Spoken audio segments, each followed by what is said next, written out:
అందరికీ మన ప్రభువును రక్షకుడైనటువంటి యేసుక్రీస్తు వారి పేరిట ప్రత్యేకమైనటువంటి వందనాలండి.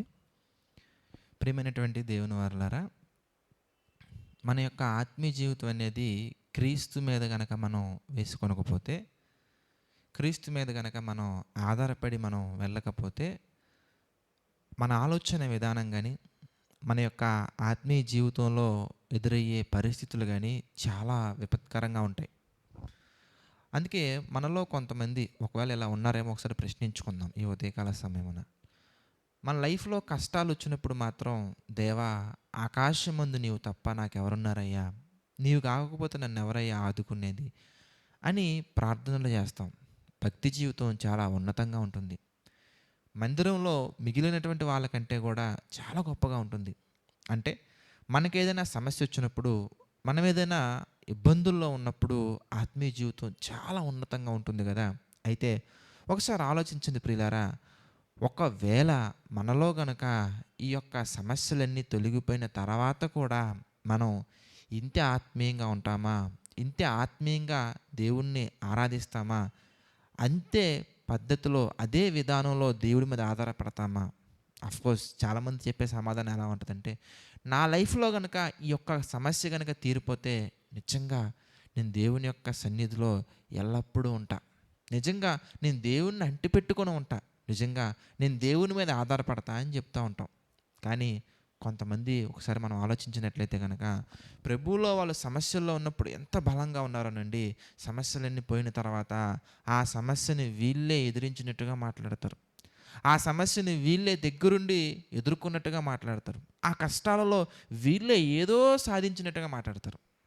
ఇంకొంతమంది అయితే నిజంగా అండి, అతను గనక రాకపోయి ఉంటే ఈ సమస్య పోయేది కాదని, దేవునికి దక్కవలసినటువంటి ఆ మహిమను, దేవునికి ఇవ్వవలసినటువంటి ఆ ఘనతను వేరే వాళ్ళకి ఇస్తూ ఉంటారు.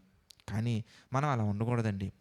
దేవుని చేత నా ఇష్టానుసారుడు అని పిలువబడినటువంటి దావీదు గారి జీవితాన్ని కనుక మనం ఈ సందర్భంలో ఒకసారి జ్ఞాపకం చేసుకుంటే, ఆయన ఆలోచన విధానం కానీ, ఆయన ఉన్నతమైనటువంటి ఆరాధన విధానం కానీ ఎలా ఉందో ఒకసారి మనం చూద్దాం. కీర్తన గ్రంథం మనం చూస్తేనండి, 18వ కీర్తన మనం చూద్దాం. 18వ కీర్తన కనుక మనం చూస్తే ప్రారంభంలో మనకి కనబడుతుందండి, ప్రధాన గాయకునికి యెహోవా దాసుడైన దావీదు కీర్తన. అతని శత్రువులందరి చేతుల నుండి, సౌలు చేతుల నుండి యెహోవా అతని తప్పించిన దినమున దావీదు ఈ గీతవాక్యములను చెప్పి యెహోవాను స్తోత్రించి అతడు ఇట్లనెను.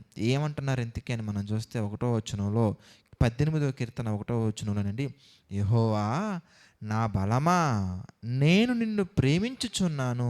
యెహోవా నా శైలము, యెహోవా నా శైలము, నా కోట, నన్ను రక్షించువాడు, నా కేడెము, నా రక్షణ శృంగము, నా ఉన్నత దుర్గము, నా దేవుడు, నేను ఆశ్రయించి ఉన్న నా దుర్గము, కీర్తనీయుడైన యెహోవాకు నేను మొర్రపెట్టగా ఆయన నా శత్రువుల చేతుల నుండి నన్ను రక్షించును.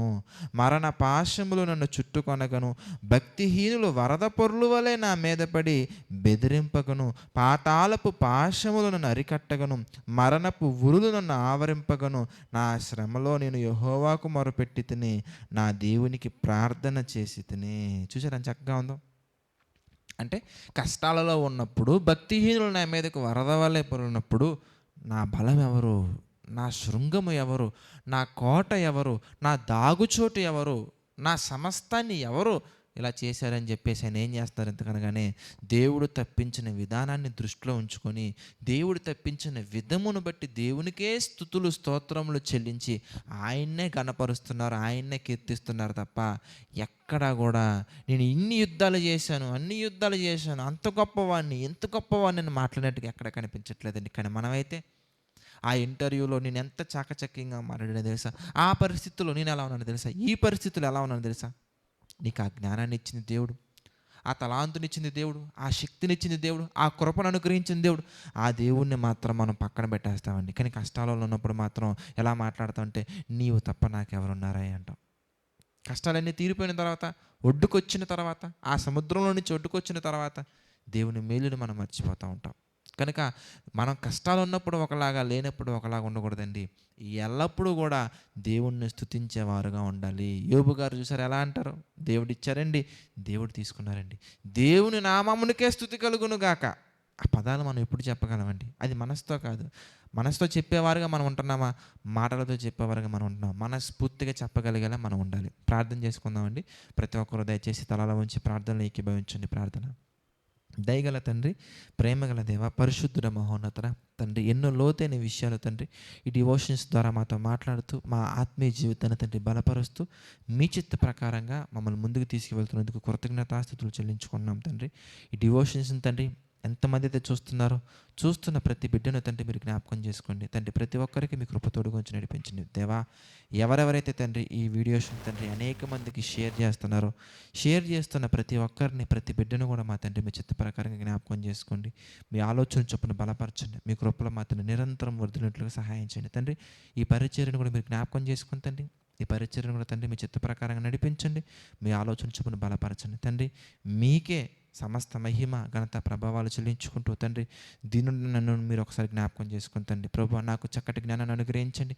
ఇంకనూ మీ పరిచర్య బలంగా, యథార్థంగా, నమ్మకంగా చేయగల శక్తిని, సామర్థ్యతను అనుగ్రహించండి తండ్రి.